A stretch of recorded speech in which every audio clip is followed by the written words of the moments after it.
Voy a tratar de exponer desde el capítulo 13 hasta el 16, versículo 6. ¿Por qué?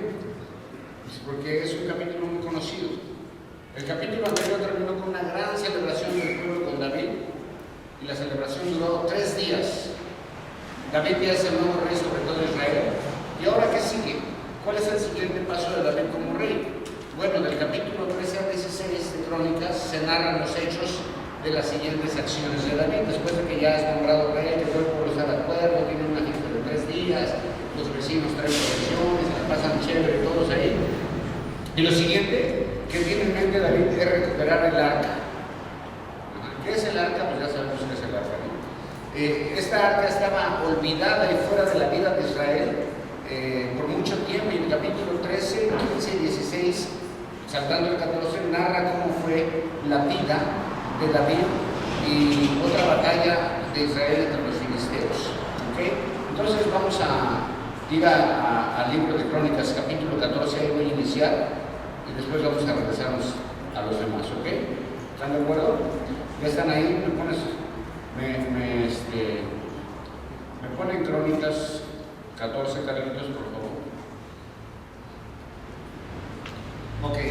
Irán, rey de Tiro, envió a David embajadores y madera de cedro y albañiles y carpinteros para que le edifiquen una casa. Entendió David que Jehová lo había confirmado como rey sobre Israel y que había exaltado su reino sobre su pueblo Israel. Vamos a orar. Señor, gracias te damos en esta noche. Permítanos, Señor, sacar lo más profundo, Señor, lo que pueda ministrar a nuestros corazones en tu palabra, Señor, y que sea una lección de vida para nosotros. En el nombre de Jesús. Amén. Ok, bueno, lo primero que nos dice el capítulo 14, saltando el 13, que es el traslado del arca, es que el rey de Tiro, que es otra nación vecina, envió material y constructores a David para que le hicieran una casa. Y él también a su vez iba a preparar un lugar para el arca de Dios. David tenía la intención de edificar la casa, pero Dios no se lo permitió, ¿verdad? Fue algo que Dios no le permitió, porque ¿quién iba a edificar la casa de Salomón? De hecho, cuando David le dice, no, que te voy a hacer una casa, Dios dice, tú vas a hacer una casa mía, o sea, yo soy el dueño de todo, ¿no? O sea, ¿qué casa me quieres hacer? Luego dice, está bien, tu intención, pero no la vas a hacer tú, la vas a hacer tu hijo, ¿no? Y después, el versículo 3, 4, 5 hasta el 7, dice, entonces David tomó también mujeres en Jerusalén y engendró David más hijos e hijas, y esos son los nombres de los que nacieron en Jerusalén: Samua, Sobab, Natán, Salomón, Ibar, Elisua, el Betel, Nocá, Nefec, Jafía, Elisama, Beliada y Eliefet. Ahí falta un nombre muy importante. ¿Cuál es? ¿Cuál otro hijo? Absalón, que era perfecto desde la coronilla hasta la planta. Yo no sé quién me recuerda. Entonces estos nacieron en Jerusalén. Los siguientes versículos nos dicen que David tomó mujeres de Jerusalén y que tuvo más hijos. No se dice el nombre de las mujeres, pero se mencionan ahí 13 hijos más de Salomón, digo de David, y entre ellos se menciona a Salomón. Así que sabemos que ahí estaba ya también la famosísima Betsabé. ¿Okay? Entonces, en ese mismo capítulo 14, del verso 8 al 17, se narra la batalla con los filisteos, en donde David, antes de ir a la batalla, consulta a Dios para saber si debe salir a pelear o no. Y este es un gran ejemplo para todos. Debemos de hacer siempre esto. Antes de tomar decisiones importantes, consultar a Dios. David tiene los sacerdotes, tiene el Urim Tumim, y él consulta por medio de ellos a Dios, ¿verdad? Al Urim Tumim, los sacerdotes, y preguntan. Pero nosotros ahora no tenemos ni Urim Tumim, ni tenemos esa forma de comunicación. Nosotros consultamos a Dios como en oración y en su palabra, ¿verdad? Es la forma de que nosotros consultamos a Dios. Ahora es muy difícil. Dios nos habla al corazón a través de su palabra, a través de sus predicaciones, a través de la oración, pero es muy difícil que ahora Dios se comunique como se comunicaba antes, ¿no? Con la gente que les hablaba textualmente, como Moisés, como Elías, Eliseo, a todos ellos que llegaban a escuchar la voz audible de Dios. Ahora no sucede de esa manera. Ahora la voz de Dios está registrada en su palabra, a través de la oración, a través de la comunión con los hermanos. Es como Dios nos habla, ¿no? De muchas formas, pero ya su voz, yo creo, es escasa, ¿no? Hacer que tú puedas escuchar la voz audible de Dios, ¿no? Porque yo conozco gente que dice, no, Dios, y me dijo, pero dice que tu voz audible así. Digo, pastor, me salieron más huesos que Moisés. A Moisés, que era un super siervo de Dios, escogido por Dios, le habló, pues, en muchas ocasiones, pero específicamente, ¿no? A Pablo le habló una vez que escuchó la voz audible de Jesús, ¿se acuerdan? Cuando dijo, yo soy Jesús, ¿verdad? Cuando se cayó en Damasco, cosas como esas, ¿no? Pero bueno, lo que pasa aquí es que David hizo fama a través de Dios. Dios hizo que creciera la fama del pueblo de Israel y todos comenzaron a temer a Israel, pero ¿por quién? Por causa de Jehová. Pero los capítulos 13, 15 y 16, del 1 al 6, son resumidos en un solo capítulo, en un libro que es 2 de Samuel, capítulo 6. Es el mismo relato, solo con algunos detalles diferentes, pero la esencia es la misma. En estos capítulos ya nos mencionan muchos nombres y se divide en dos partes. Cuando traslada el arca y pasa esa tragedia que muere Usa, pero después nos dice, introduce en la batalla, después ya nos dice, cuando ya David hizo las cosas bien, y nos dice los nombres de los sacerdotes y de todos los que iban en la procesión. Entonces, estamos en 2 de Samuel, lo resume de una manera muy, muy bonita. Y el arca del pacto es donde se encontraba la presencia de Dios. Fue ordenada su construcción en el libro de Éxodo, y esta arca estuvo entre el tabernáculo en diferentes lugares, siempre acompañado de los hijos de Dios por el camino a su tierra prometida. ¿Okay? Este objeto era el más importante para el pueblo de Israel. Estuvo siempre presente en diferentes lugares. El tabernáculo era móvil y se iba moviendo, estuvo en diferentes lugares. Y hasta fue robada por los filisteos, ¿se acuerdan? Una vez se la robaron los filisteos, se la llevaron, ¿saben por cuánto tiempo? Por 7 meses. Se la llevaron y les empezaron a salir tumores y chichones y les empezó a ir mal, se empezaron a morir, y el ganado se les empezó a enfermar y la regresaron mejor, ¿no? Les causó grandes problemas hasta el punto que decidieron mejor regresarla. Dijeron, no, vamos a regresarla. Y se la regresaron. ¿Se acuerdan que me envían en un carro con bueyes y todo eso, no? Y el arca se quedó en Kiriat por mucho tiempo ahí. Ahí permaneció por mucho tiempo. Dios levantó a Saúl como rey de Israel, pero el arca siguió en Kiriat.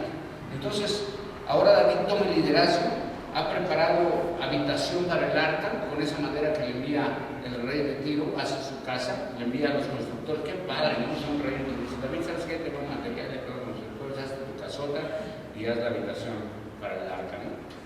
Entonces, David quiere el arca de regreso en la capital, en Jerusalén, donde él es la ciudad de David.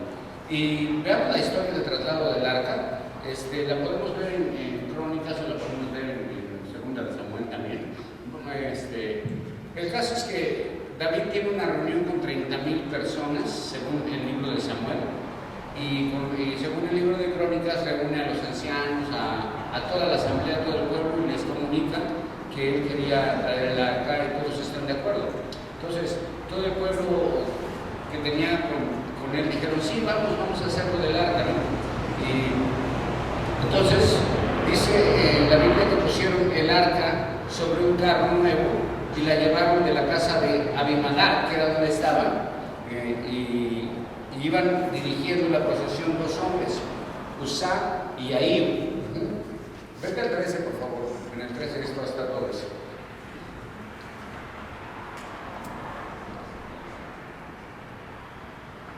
No, capítulo 3.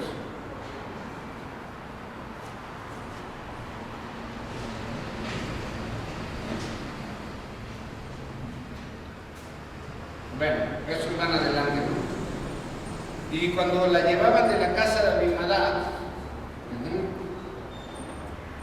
dice que tropezaron los bueyes. ¿Y qué pasó? Un hombre que se llamaba Usa toca el arca queriendo que no se caiga. ¿Y qué le pasa? Se muere, ¿verdad? El arca había estado por mucho tiempo en la casa de un hombre en Kiriat, pero más de 20 años. Entonces David ha tomado el liderazgo, ha vencido a los filisteos, ha tomado Jerusalén, y con 30,000 hombres de guerra, ahora David dentro de su reinado tiene una propuesta, y es, vamos a reubicar el arca en la ciudad capital de Jerusalén. Elías Balá de Judá. David ha hecho los preparativos, ha reunido muchísima gente, también músicos, y han preparado un carro nuevo para el traslado del arca, y es un magno evento nacional, ¿no? Es como que es un evento que todo el pueblo va a participar, y vamos por el arca, y van todos en procesión, y van músicos, y llevan tamborazo y toda la onda, y ahí van todos para allá, ¿verdad? Y está en la casa de Abimadar. En la casa de este hombre estuvo el arca por más de 20 años. Su hijo Eleazar fue encargado de custodiarla. Obvio tenía que ser un levita él, al menos debía ser así, aunque el relato parece indicar que hubo ciertas anomalías en cuanto al movimiento de traslado del arca, y ahora vamos a ver por qué. Los mencionados para subir el arca al carro nuevo, no sabemos si eran coatitas.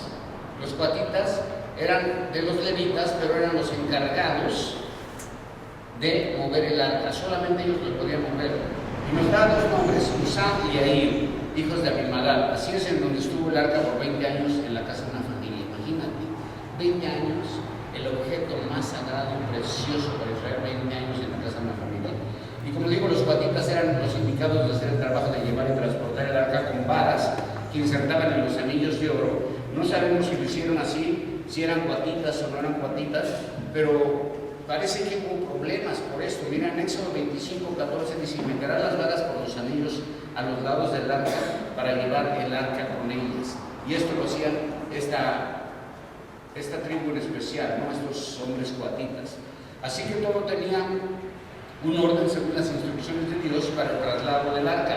Y David sabía esto, aunque no sabemos si estos eran los indicados, o David se brincó las instrucciones de Dios y no pensó en cuanto al traslado del arca. Lo triste es que el arca había estado en una casa por más de 20 años y no en el tabernáculo. ¿Te imaginas? David quiere reiniciar todo esto, la vida religiosa de Israel, es parte de su política como nuevo rey, restablecer el culto a Dios. Así que 20 años el arca ha estado ahí en la casa de este Abimadar, y no sabemos qué pasó con la vida religiosa de Israel durante esos 20 años. ¿Ves? Es quiere decir que durante esos 20 años no sabemos si había tal concepto o no había tal concepto de Dios. Durante el reinado de Saúl, Saúl dejó el arca ahí y ya se les olvidó que tenían que ir al tabernáculo, los sacrificios, se les olvidó todo. Por 20 años. Qué triste, ¿no? Parece que durante estos 20 años la vida religiosa del pueblo de Israel fue muy pobre. Y David tiene el deseo de volver a eso, a la adoración de Dios, y ahora la quiere en Jerusalén, según lo que dice Crónicas. Vete moviendo en los versículos, por favor. Y va delante del arca este hombre que iba al frente del arca como guía, Ahir, y Usam, y todo parece un día de fiesta chidísimo. Hay gran júbilo, hay música, hay baile, hay celebración, hay fiesta. Y todo hasta ahí va bien. Y dice el verso 5 que iban danzando, perdón, el verso 5 de Samuel, ¿no? Pero también en Crónicas lo dice, que iban danzando. ¿Cuánto más de adelante? 10. Bueno, ahí es donde ya muy bien. Ellos iban en gran fiesta, iban danzando, iban haciendo todo eso. Y vemos que todo el pueblo está en una fiesta, incluyendo al rey, toda clase de instrumentos musicales. Y de estos versos mal interpretados nacen doctrinas como los instrumentos para alabar a Dios deben de ser estos, ¿no? O sea, los que la Biblia dice. Bueno, estos eran los instrumentos que había en aquel tiempo, por eso los usaron. Hay quienes dicen que no se debe usar en la alabanza a Dios, por ejemplo, la batería, ¿no? ¿Usted ha escuchado eso? En iglesias donde dicen, no, la batería es el diablo, ¿no? La guitarra eléctrica es el diablo. Ajá, ¿no? Pero nada que ver, ¿no? Los instrumentos electrónicos no son del diablo. Es una verdadera tontería en las iglesias que piensan esas cosas. Si hay instrumentos de percusión, si ves aquí en Samuel hay instrumentos de percusión, de aliento, ¿verdad? Nada diferente a lo de hoy. Las escalas, las notas, los ritmos, es lo mismo que hoy. Nada más los instrumentos son diferentes porque ha evolucionado, obviamente, los instrumentos. Ahorita hay unos que han salido nuevos que están súper padrísimos y súper evolucionados, ¿no? O sea, unas cosas increíbles. Luego les cuento de eso. De hecho, David escribía salmos, y como ya les he dicho, y montaba sus canciones sobre música popular, es decir, solo cambiaba las letras de las canciones ya conocidas y eran cantos populares. Y hay muchas canciones de David, salmos, que están montadas sobre canciones populares, ¿no? Y dice que iban danzando. Y de aquí se desprende otra cosa que dicen los cristianos, que el cristiano no baila, nomás danza. ¿Ves? Entonces, obvio, David está bailando conforme a los bailes regionales de su tiempo, su cultura, pero ahora se nos dice que si no danzas de esa manera, es pecado, ¿no? Entonces, por ejemplo, si te ponen un mambo, lo tienes que bailar así. Y pues nada que ver, el mambo no se baila así, pero bueno, ¿no? El punto es que hay una gran fiesta, con mucho júbilo, con mucha música, con mucho baile, van todos contentísimos. Y dice en Samuel que cuando iba pasando por la era de un hombre que se llamaba Nacón, o sea, alguien que era muy naco, los güeyes tienen un tropiezo, ¿no? Eso lo dice en 2 Samuel 6, versículo 7. Los güeyes tienen un tropiezo, el arca pierde el balance y Uzá, que es este hombre del que vamos a hablar, intenta evitar que el arca se caiga, o quiere evitar que se caiga y la toca de una manera irresponsable, pues, porque nadie debía tocar el arca de Dios, solo los sacerdotes descendientes de Aarón. ¿Y qué le pasa cuando él toca el arca? Se muere al instante, o sea, dice, ¿cómo se murió? Y todo Israel se regocijaba delante de Dios, todos los fuerzas, titánicos, arpas, arterios, tamborines, címbalos. Eso es todo lo que, todos los instrumentos que traían, impresionante todo lo que traían. Entonces era una gran fiesta, pero de repente todo quedó en silencio. Cuando este cuate mete la mano, entonces que se llevaron, y de repente, ¡pum! Así se quedaron todos cuando pasó el accidente, ¿no? Se muere este hombre. Entonces, de aquí algunos piensan que David puso a cargo del traslado a la gente no autorizada por Dios. El punto es que nadie debía tocarla y él la toca. Y lo que era una celebración por un momento se convierte en duelo, en algo muy triste. Me imagino la música se paró, la danza también, y toda la algarabía que había aquí, todos, de repente, todo lo que tenemos en ¿te imaginas? Uzá trató de ayudar a Dios. ¿Tenía buenas intenciones? ¿Sí o no? Sí, tenía buenas intenciones, que no se cayera el arca, se fuera a dañar. Pero al tocar el arca, tocó la gloria de Dios, y nadie puede tocar la gloria de Dios, y sigue siendo peligroso tratar de tocar la gloria de Dios. Y podríamos pensar, qué mala onda, él lo único que quería es que no se fuera a dañar el arca. Pero si no hubiera sido así, si Dios no lo hubiera matado en el momento, ¿qué hubiera pasado después de eso? ¿Cuántos crees que irían a tocar el arca? Todo el mundo diría, vamos a ver qué hay en el arca, y le quitarían la tabla, se asomarían y todo, ¿sí? Perderían el respeto y la reverencia por el objeto divino más importante para el pueblo de Israel. Así es de que Dios dijo, no, aquí ya nadie va, la toca uno, se muere. ¿Y quién crees que tocó el arca después de ahí? Jamás nadie, de hecho se paró todo ahí, ¿no? Entonces, así que la muerte era un ejemplo para todos de tener cuidado con la presencia de Dios. Si Dios había ordenado, nadie debe tocarla, ¿ok? Más que los levitas autorizados. Y eso, compara las cubiertas de oro que pasen entre los aros de oro para hacer un contacto no físico, ¿ves? Porque el contacto físico con el arca estaba prohibido, te morías. Entonces Uzá estaba como, el arca estuvo por mucho tiempo ahí en su casa, estaba acostumbrado a ver el arca, estuvo en su casa, en la casa de su familia por 20 años, imagínate, ¿ves? Y se fue acostumbrado a ser parte de, hasta que llegamos a ver a Dios como algo común. Eso nos pasa también a nosotros. Tanto tiempo nos congregamos y hacemos nuestro ritual de cristianos y todo, que después perdemos toda reverencia por Dios. Y podemos llegar a perder de vista el respeto por las cosas de Dios, pero una consecuencia por la desobediencia. Nadie debe tocar la gloria de Dios, ¿no? Y bueno, pues obviamente después de que eso pasó, pues David se entristeció. Vámonos otra vez al 13. David se entristeció muchísimo. Obvio, en este momento todo cambió, y vemos aquí cómo se puede ir de un estado de ánimo a otro en segundos, ¿no? nos movemos en base a circunstancias y es natural y es lo más normal, ¿no? Pérez Uzá, y el nombre de Pérez Uzá que David le puso ahí, este lugar ya se va a llamar Pérez Uzá hasta hoy, ¿okay? Pérez Uzá, que quiere decir como aquí se murió Uzá, ¿no? Pérez Uzá, algo así como aquí murió Uzá, así es el lugar que se llamó desde entonces. Y lo que era baile y música se convirtió en temor para David. Él quería hacer lo bueno, pero resultó mal. Vete adelantando así los. Y David dijo, ¿cómo voy a traer el arca a mi casa? Pues está difícil, ¿no? Y David quería hacer lo bueno, pero resultó mal. Y no sabemos si fue esto porque no eran los indicados para el traslado, aunque parece que no lo eran, solo porque tocó el arca, ¿no? Pero el temor de Dios entró en David y se pregunta, ¿cómo vamos a hacer para llevar el arca ahora?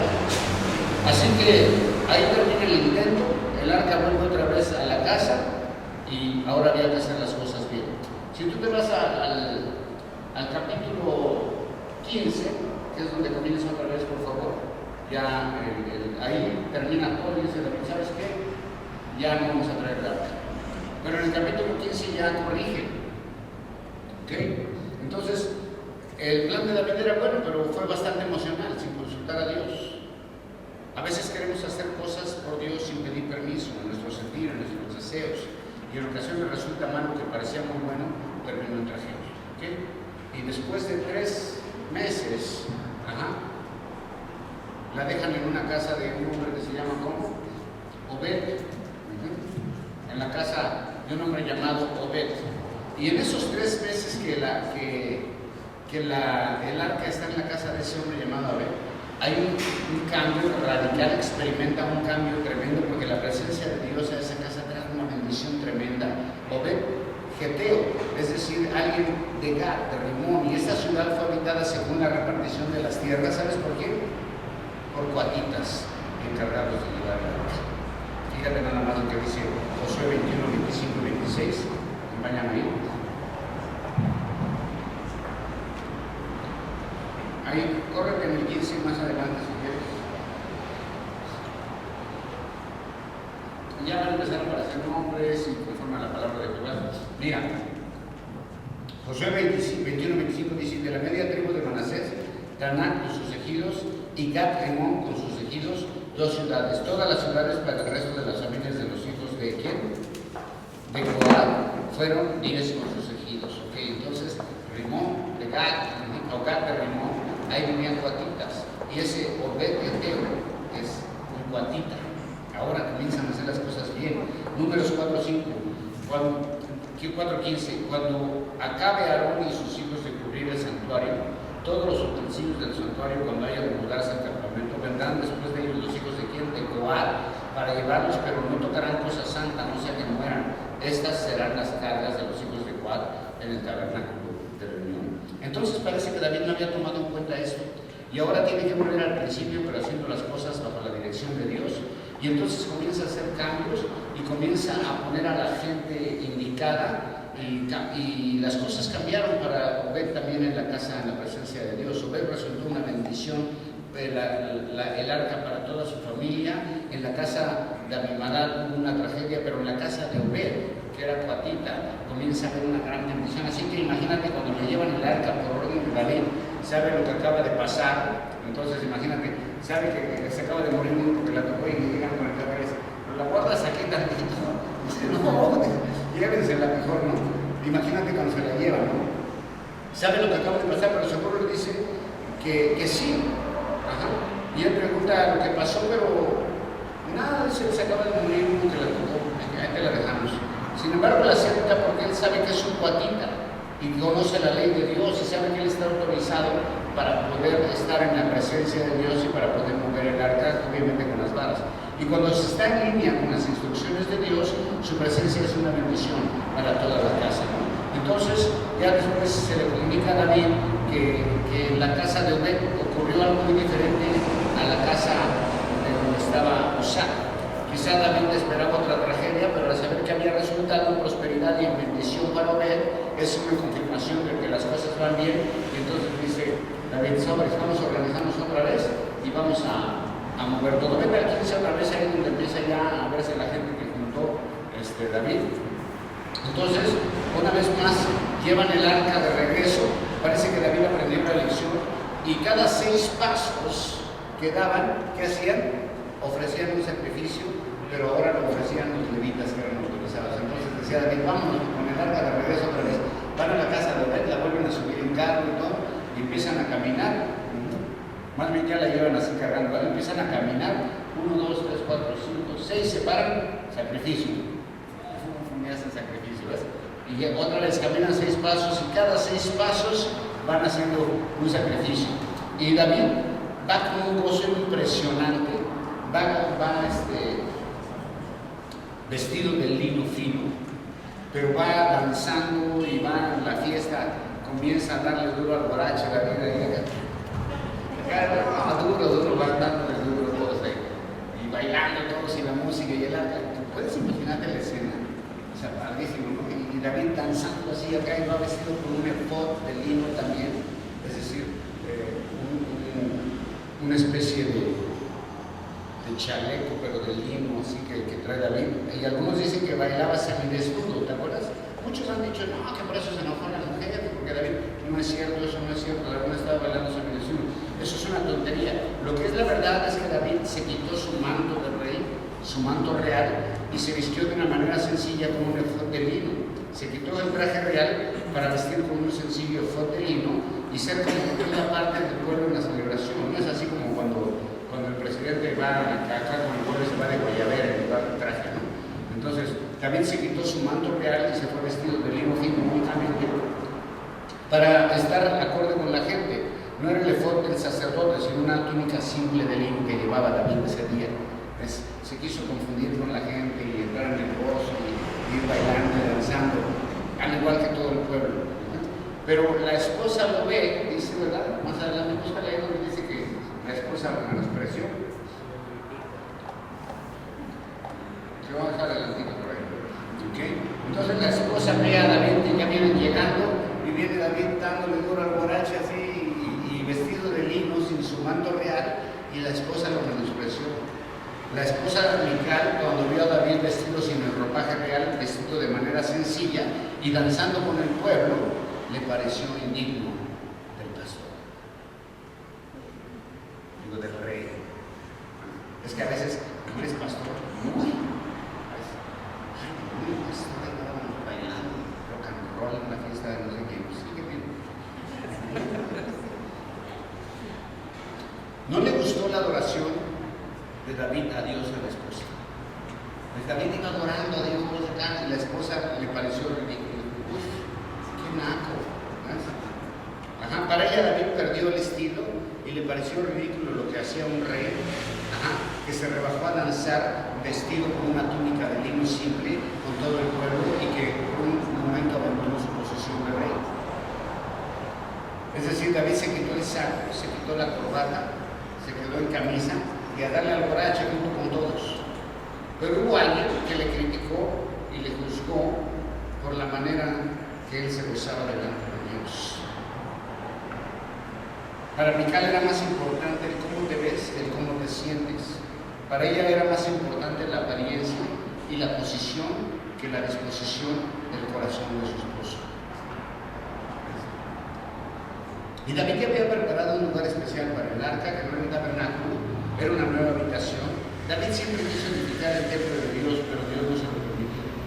Y una vez que David llegan ahí a su esposa, lo ve desde la ventana, no le dice todavía nada, pero ya está pensando que David es un naco, que la regó, que no está bien, que él es el rey, que no se le atreve a quitarse el manto real y andar bailando con toda la gente. Pues, ¿qué le pasa? Que no ve que él es acá la autoridad y ya sabes, ¿no? Todo ese rollo. Bueno, se inicia una nueva etapa, el pueblo con una bendición, la presencia de Dios ha regresado después de 20 años y 3 meses.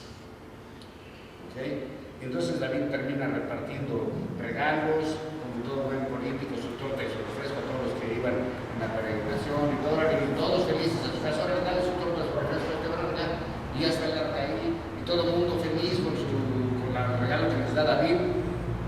Pero no iban contentos por el regalo, por la torta y el refresco, sino porque estaba de nuevo la presencia de Dios en la ciudad de David.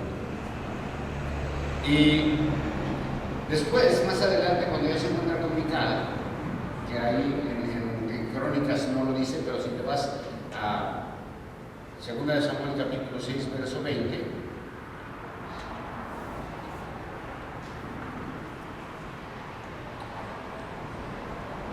ok, está una pieza de carne, una torta de pasas, ¿no? Bueno, vamos a ver aquí también esto, cuando ya apareció cuando Mical lo desprecia en Crónicas, por ahí. Ok, en su casa, ok. Volvió luego David para permanecer en su casa y salió de Mical a Ramsés y dijo: cuán honrado ha quedado hoy el rey de Israel, descubriéndose hoy delante de las criadas, sus siervos, como de costumbre sin decoro, como se descubre sin decoro un cualquiera. Por eso sacan que David andaba bailando semidesnudo. No es cierto eso, ¿ves? Nada más es que andaba vestido con un lino fino, sencillo. Ahí en Crónicas dice que iba vestido con el efod de lino fino, es decir, sin el mando real. Y eso no le pareció a la mujer. Y con esas palabras lo recibe la mujer, ¿no? David bien contento de que ya trajeron el arca, que no hubo muertos, que ahora sí ya está ahí la presencia de Dios en Jerusalén, y él viene contentísimo de que ya repartió a todo el pueblo regalos y todos van felices. Y en cuanto abre la puerta, luego su mujer, sí, pues qué honrado quedaste, mira, ahí descubriendo, bailando con toda la naquiza, que hacerse la rey, con esas palabras lo recibe su mujer. Ni hablar lo deja. Apenas iba a decir, ¿viste que? Se le armó. Y de ahí viene la crítica, el descontento, porque ella tenía otra opinión del gozo de David. Estaba molesta, ella ni siquiera se integró a la celebración, pero sí tenía crítica para el rey, que era además su esposo. El pueblo feliz con David, toda la gente feliz con David, David feliz, y la esposa enojada. Criticona, enojada, porque según ella David no había hecho bien. Wow. Seguro le bajó toda la pila a David ahí. Llegó David contento de que entrando, ¿qué es eso? Sí, ¿no? Qué triste que lo que Dios aprobó, que lo que para Dios había sido algo maravilloso, la mujer lo despreció. Así hay mucha gente que pudiendo vivir felices, gozosos en la presencia de Dios, en la iglesia, prefieren vivir amargados, con un corazón apático y criticón, porque piensan que si no se hacen las cosas a su manera, no está bien y les parece ridículo la adoración de otros. Somos criticones a veces, ¿verdad? Gente que no fija su mirada en Dios, sino que andan buscando faltas en los demás. Algo de que me pueda quejar y acusan a los demás de mi descontento con Dios. Y no quiere decir que todos debemos ser tan expresivos como David. Hay de todo ahí y a veces también hay un comportamiento templado que también revela consagración a Dios. O sea, hay de todo. No hay gente que adora a su manera porque así lo siente en su corazón y otros que son tranquilos. O sea, cada quien. Pero aquí el punto no es la expresión de gozo de David, sino la crítica de Mical, su mujer. Mical tachó a David de ser un cualquiera, de rebajarse, de mezclarse con la belleza. Pero mira lo que David le responde en el 21, esto es maravilloso lo que se responde en el 21. Entonces David respondió a Mical: fue delante de Jehová quien me eligió en presencia de tu padre y a toda tu casa para constituirme por el príncipe sobre el pueblo de Jehová, sobre Israel. Por tanto lanzaré delante de Jehová. Y el que sigue: y aún me haré más bien que esta vez, y seré abajo a tus ojos. Y seré más que esta vez, y seré bajo a tus ojos, pero seré honrado delante de las criadas de quienes has amado. ¡Wow! David le responde: ¿sabes qué? A las acusaciones de su amargosa esposa, le dice: a mí me escogió Dios. Y David dice: para empezar, yo no le quité el reino a tu papá, me lo dio Dios. Y perdón si no te gustó mi estilo en mi ritmo tropical, pero no era para ti, era para Dios. Lo que pasa es que tienes orgullo y eso produce amargura. Así que guárdate tus críticas, porque voy a seguir danzando para Dios y cada vez voy a ser más naco. Y tú no puedes cambiar lo que soy, lo que Dios puso en mí. ¡Wow! Y luego le dice, me haré más vil. ¿Se acuerdan? Me haré más vil por causa de Jehová. Eso es lo que está diciendo. ¿Sí? Si necesito ser más naco todavía, voy a ser por causa de Dios. Voy a dejar de ser tan importante para agradar a Dios. Porque no me importa la posición, ni el prestigio, ni el respeto. Nada de eso me gusta, ni a mí. A mí esos pastores que la autoridad, que me llaman, no lo soporto. Pero me dijo, sí, soy naco, voy a ser más naco todavía. Por causa de Dios. Y David le dice, me voy a hacer más vil. Le dice, ya sé que tú eres muy nice, muy acá, pero ya cada vez voy a ser más naco. Y aunque para ti sea yo un naco, para la gente soy el Dios. Dice, porque soy como ellos. Porque me identifico con ellos. Y tú me verás como naco, pero los demás me van a ver como parte de ellos. Y esto es lo más triste de todo el 23. Y Micael, hija de Saúl, nunca tuvo hijos hasta el día de su muerte. Era una de las esposas de David. Pero después de que le dijo eso a David, no tuvo ya hijos nunca. O sea, lo que significa que a causa de su carácter amargoso y crítico, David no la tocó nunca más. O sea, ya la cortó. Lo que significa que a partir de ese momento David la hizo a un lado de su vida, aunque siguió ahí hasta que murió, pero ya no tuvo parte con David a causa de su amargura. O sea, siguió viviendo en la misma casa y todo, pero sí, aquí vive el mismo. Pero pudo haber sido, porque David amaba a esta mujer en un principio, ¿sabes? Pudo haber tenido muchísimos hijos tal vez con ella. Así acaban muchas relaciones. Aguas, por amargura y crítica de parte de uno de los cónyuges. Cuando uno de los cónyuges es bien amargoso y bien crítico, puede terminar con su relación. Así de que sé feliz, no te claves en ser juez de los demás. Vive en la presencia de Dios y gózate delante de Dios, porque la vida es muy corta. No hay tiempo para vivir amargado, y menos si eres un hijo de Dios. ¿Okay? Entonces, nos queda una gran lección de esto, ¿no? Nadie puede tocar la gloria de Dios, las cosas se tienen que hacer a la manera de Dios, porque se tiene que ser humilde en la presencia de Dios y hacer un lado prestigio y privilegios y autoridad y yo. Me haré más bien por causa de eso. Y no ser amargoso, pues, no critiques, deja que la gente adore conforme a lo que siente su corazón. Que la gente sea conforme a lo que Dios le pone en su corazón y no conforme a como tú quieres que sea. Porque a veces, como ministros de culto, tenemos que interpretar un papel que la gente quiere que interpretes. Y no solo aquí, ¿no? En tu trabajo, mucho.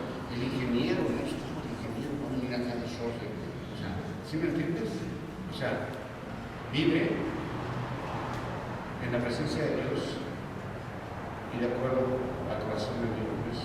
El privilegio, el prestigio, cómo te ves, de que si soy naco, no soy naco, no importa. Lo que importa es que realmente tú puedas ser parte de un todo, ¿ves? No que seas acá. Yo soy el que yo soy igual que todos, ¿ves? Y me